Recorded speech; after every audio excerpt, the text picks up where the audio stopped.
Hello, and welcome to True Audio Files. My name is Jim Carter, who is in desperate need of a haircut. So welcome to this episode. Before we get deep in, I just want to reach out to you to subscribe to my channel if you like what you see. If you like the video itself, please like the video. And if you want to know when my new videos come out, please hit that alert bell, and it'll let you know when my new videos come out. Also, please, I love comments. I try to answer the comments as much as I can. Please comment as much as you like, and I will try to respond to you as much as possible. Also, if you want to follow me along on Facebook, Twitter, and Instagram, I have the links below where you can do so if you so choose. I've gotten a couple of people that signed up last week, and if I get a few more, that would be awesome. I think I need a few more people subscribing from me to feel like it's worth my time putting a lot more stuff on there. I mean, I do tend to try to post something somewhat every day or so, maybe every day or two, about like what I'm listening to, maybe some things about the previous week's video, or like the releases that I bought from the previous week's video, and talking about them a little bit. But anyway, please, join me on those platforms as well, and if you want to, and we can extend the conversation a little further and deeper if you want to. So as usual, I'm going to talk about my pickups that I got this week. This week's was a pretty big week, actually. So I have, even though it looks like there's a lot of stuff here, it's actually quite a few less than what I've actually picked up. But these are kind of the highlights of what I've gotten so far. So we'll start off with some of the stuff that's actually kind of from last week, but I didn't get them till this week. First one off, which is hard to see because of the glare, I apologize, but it's George Russell, New York, New York, which actually has Bill Evans and John Coltrane and a few others that are on this release as well. But this is one of the Acoustic Sound series reissues. Last week I mistakenly said that it's kind of a competitor, if you will, for lack of a better term, to the classic vinyl series. But someone rightfully corrected me when they mentioned that it's actually more of a competition for the Tone Poet series, because it's definitely on thicker, or I should say it has thicker stock jacket, and the 180 gram, which I think actually the other ones are 180 gram, but I think mainly the thicker stock, which is comparable to the Tone Poet series. So, and the pricing is pretty similar to the Tone Poet series as well. So I think it's really more of a competitor to the Tone Poet series.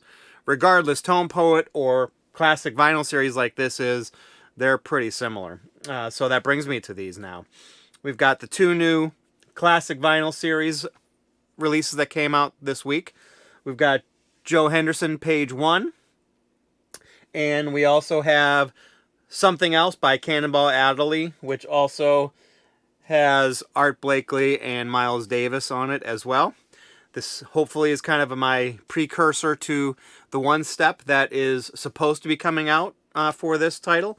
Don't know when, but it's already been sort of announced already that they are making a one-step version of this release. So I got this as kind of a warm-up, and hopefully one that I can put up against it as a sound quality shootout when it comes out. So also here is The Strokes, Room on Fire, which is a Vinyl Me Please reissue that was the February release for them. Doesn't really do it much justice, but there's some cool foil printing on here, and it was cut by Ryan Smith at Sterling and plated at QRP. I'm guessing it was probably pressed at GZ Vinyl or somewhere else, because it was actually a color pressing of it. So I don't know if I don't think it was.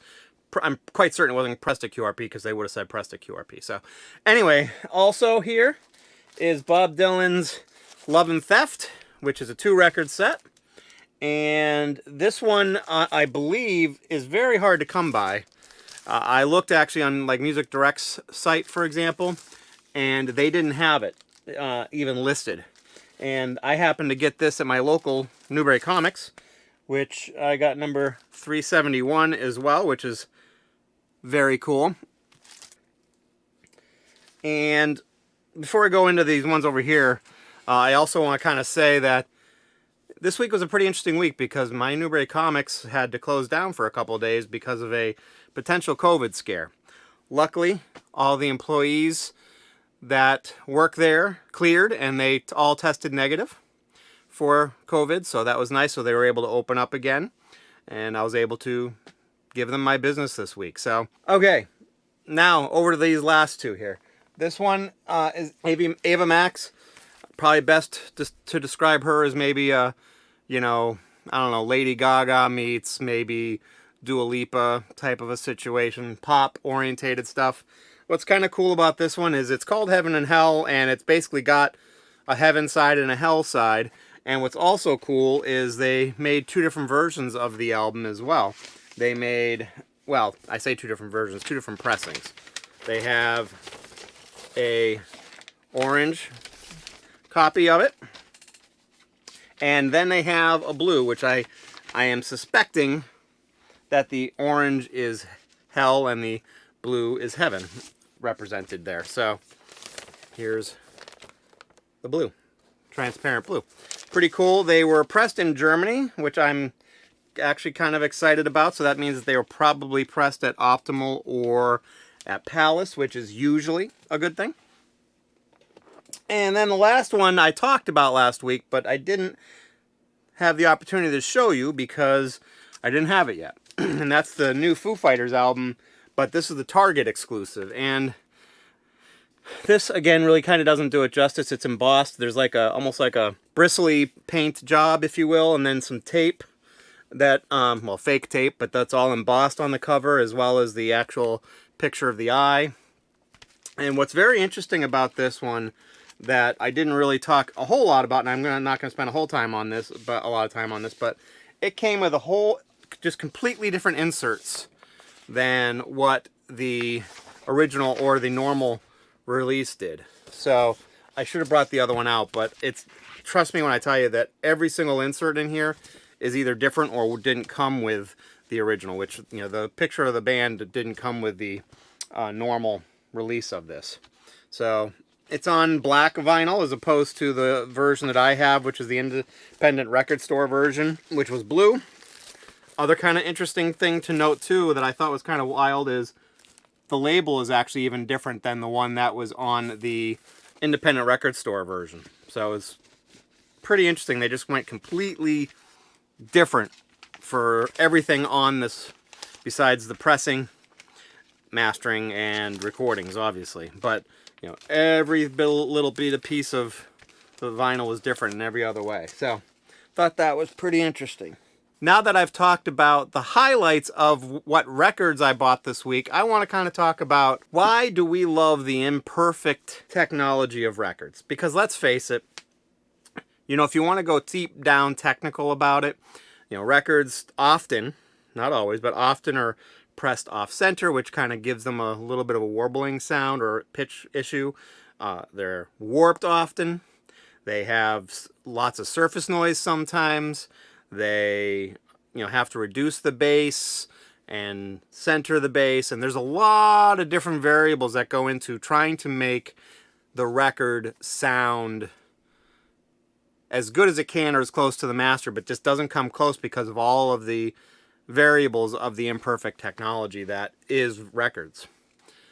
But, the one thing that I've discussed several times in some group forums this week has been about, the different technologies and how all of them have their issues. Digital has its issues, vinyl has its issues, tape has its issues, etc., etc.